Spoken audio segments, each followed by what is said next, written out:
Hey guys, it's Riley back for another video about INTPs. And today I wanted to talk about INTP relationships again. Specifically, today we're going to be talking about how an INTP can have a good relationship with an ENTP. Now, I don't have any particular order that I'm doing these videos in for the INTP relationships. Um, I guess the only thing that I have been thinking of is that I've been trying to save the best for last, I guess. Not that like the types that I do first are not as good, but the ones that I really like, I want to save for later. I really would like to um, start a dialogue about how INTPs can get along with types that they don't typically get along with, because I think that those videos are going to be the most helpful, even though in terms of traffic they'll probably get the least. But anyways, so today I'm going to be talking about, like I said, an INTP's relationship with an ENTP. Of course, these two types are very similar, and they are not very compatible at all, obviously. But um, I've actually had a I've had one relationship in particular, a friendship for many years with an ENTP that has actually been pretty good. I actually, like, when I was first trying to type him, was not so sure that he was an ENTP just because of like how well we did get together or got along together. Um, but there's just too much overwhelming evidence and so on. Anywho, let's see. So where do I want to start with this?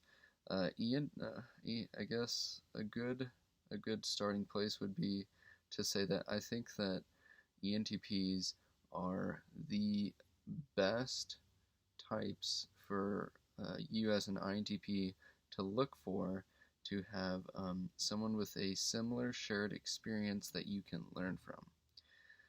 I say that because I think that it's going to be very hard for you to respect like an SFJ's opinion on how you should live your life. And I know that like it's good to have humility, and of course I do listen to what SFJs have to say.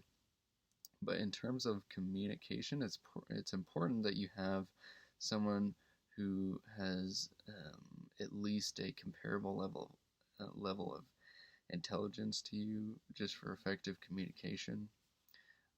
I'm not saying that all SFJs necessarily have low intelligence, but just by averages, um, you're probably going to want to talk to an ENTP because you're actually going to have easier communication technically, even though I guess by cognitive functions you would technically be less compatible.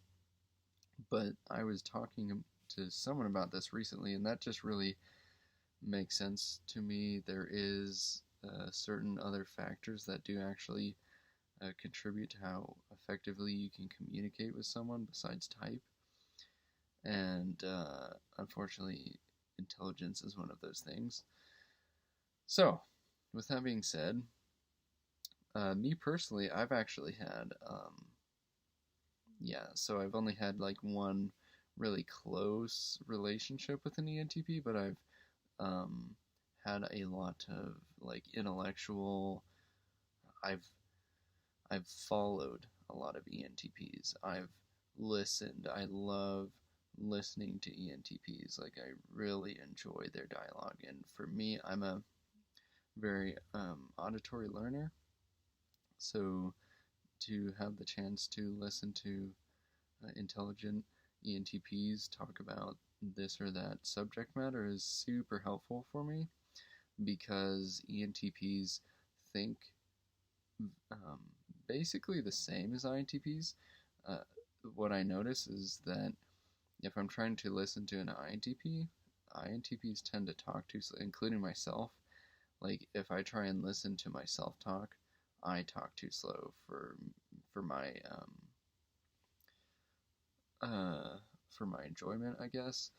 I think a lot quicker than I talk, and when I'm listening to ENTPs, it's very easy for me to listen to them speak because I think the same as them, and a lot of times I'm like completing their sentences as they speak, and it's just very, very, very easy for me to follow, and I just really enjoy that. I really enjoy ENTP's ability to string different components of a theory together, and they're really innovators, is something that I admire about them, because I can be innovative, but that my NE is just pessimistic, so it's a little bit less likely. Honestly, that's definitely a fault of INTPs, is that they aren't so willing to like go out on a limb and really stand up for what they believe, or like innovate sometimes, as opposed to ENTPs, because I guess, for example, even having like a personal relationship with an ENTP, there's certain things that that ENTP would talk about wanting to do, and with my pessimistic view, I could be very, um, I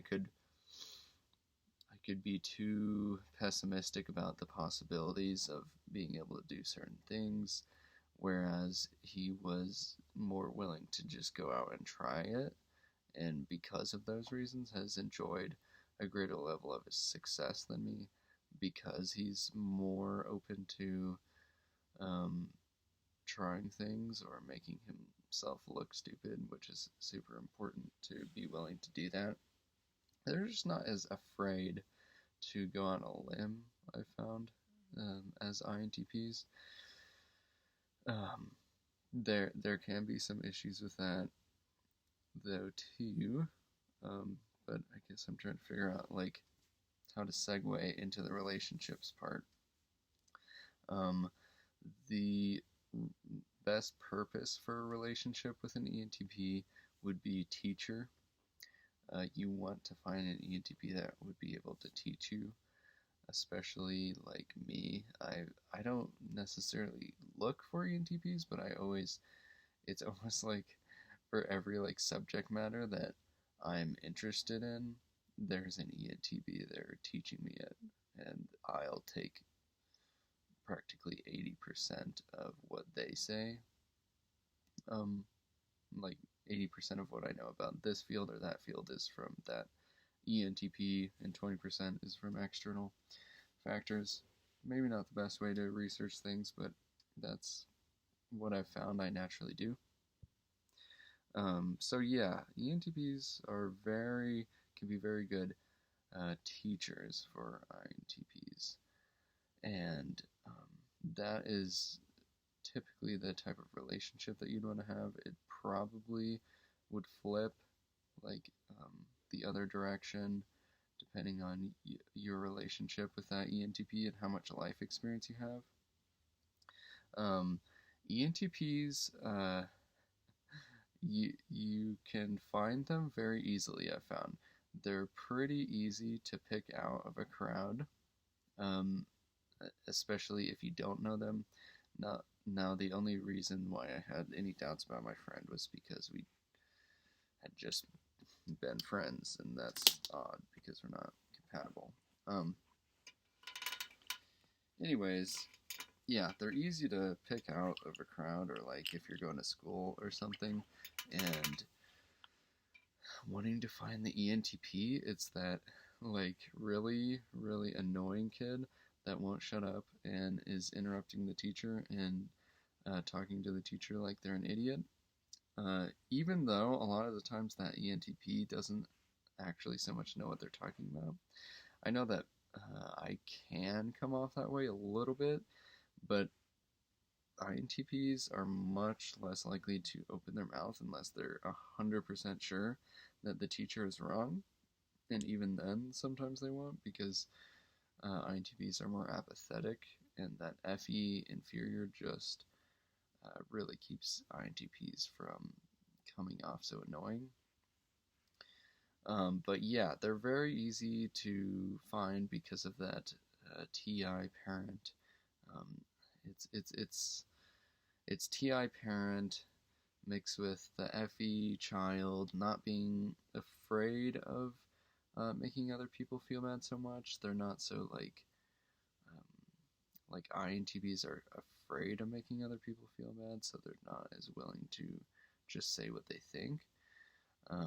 So you're looking for someone with that very critical TI parent, the FE child that's not afraid to approach people or try and help them, even if those people didn't want help, mixed with their lack of extroverted sensing ability, which can come off as very uncomfortable. I went to school in another state, and there was a ENTP there who I did get. I don't want to say I got along with him, but like I was nice to him, and I did talk to him a decent amount, and he was one of the more intelligent people there. And the thing was, he just really pissed people off all the time. So this might sound weird, but at least in my experience, the type of things that an INTP can teach an ENTP is actually kind of how to get along with people and how to not piss them off.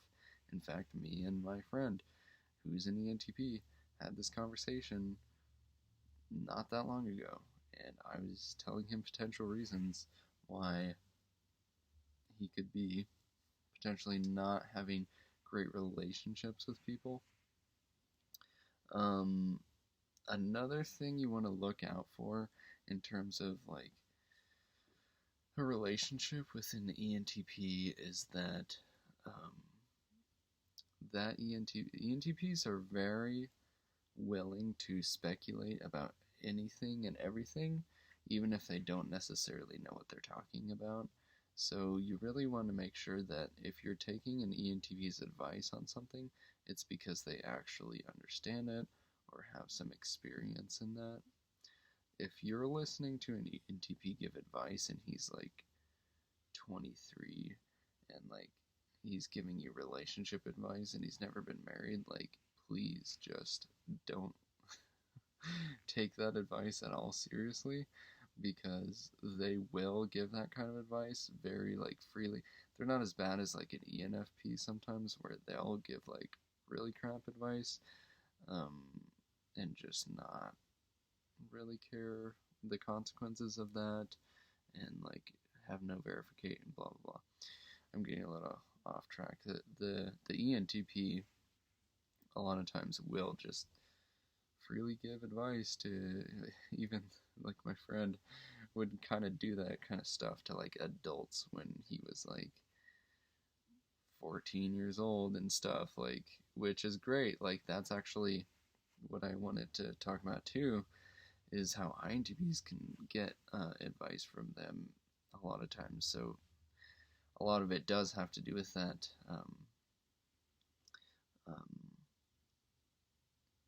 innovation stuff, their philosophy, their life philosophy. INTPs want to listen to their theories on things because they're usually onto something, even if they're not correct immediately. Yeah, and also how to be more, a lot of times how to be more openly, more open about your beliefs and more confident in your actions, stuff like that. ENTPs are better at that, so you want to take their advice on that kind of stuff. Even decision making, a lot of times, any hero like does really enjoy helping people with decision making. Connections a little bit. They can help you with making connections with other people. They're very good at showing you opportunities with that any hero again. Let's see. What else can they help you with? I thought there was one more thing, but I'm having a little bit trouble.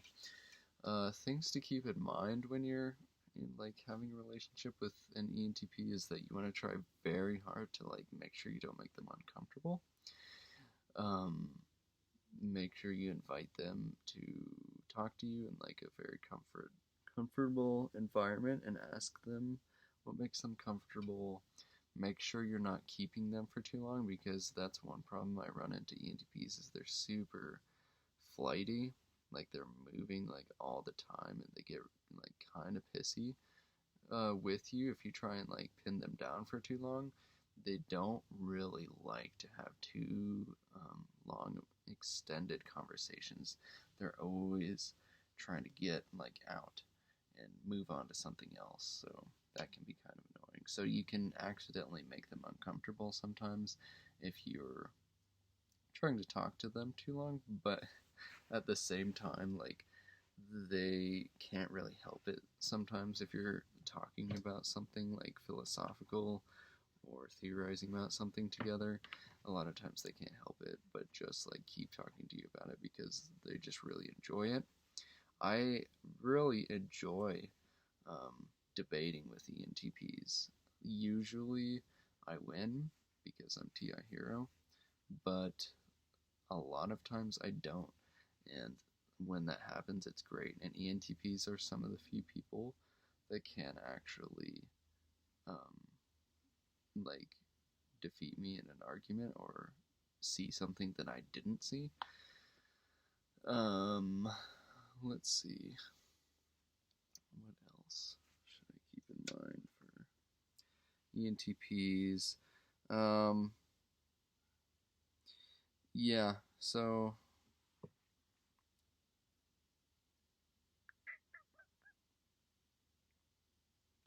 I had a very interesting relationship with an ENTP in my childhood. We even had like a talk show, a political talk show. I don't know. It's been a great relationship. A little bit on and off. Lasted for years and years. Um, yeah, ENTPs really great people. I would not recommend this as a romantic relationship or anything like that. But in terms of like mentorship and like very like as someone that you can relate to and help through similar struggles, it's a super good relationship. In fact, I think that INTP for an INTP, an ENTP is the best type that you could do that with. I even think better than like finding another INTP that's older. It's probably a little easier for you to talk to an ENTP.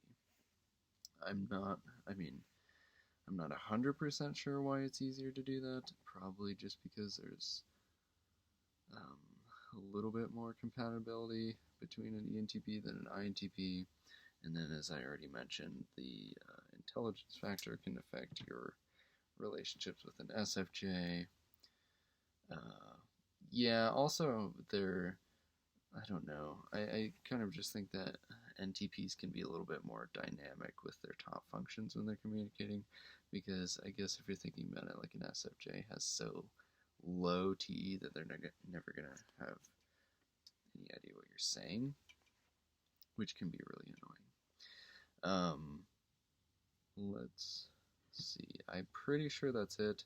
I just want to make sure that that is everything.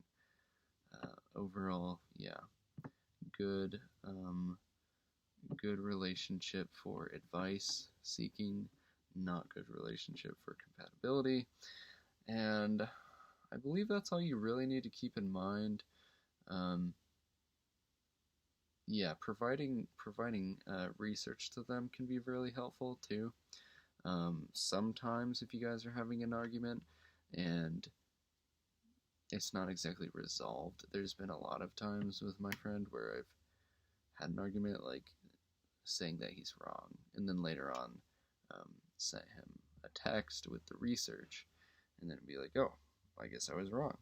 And it's like that is one super nice thing about ENTPs is they have that similarity with INTPs that they are always willing to admit when they are wrong because they're so focused on the truth. Yeah, INTPs and ENTPs very willing to admit they're wrong. I think more than any of the types. Even STPs are not so willing to. I don't know what it is, if it's like an SE pride thing. I have no idea. But NTPs very well, and wanting to be proven wrong too, because they hardly ever are. So it can actually be very fun to get proven wrong by somebody. It's very cool. Yeah, so that's all I have to say about how an INTP can have a good relationship with the ENTPs. If you guys enjoyed that video, then let me know in the comments. And if you have any suggestions of other types we can talk about INTP relationships with, let me know in the comments as well.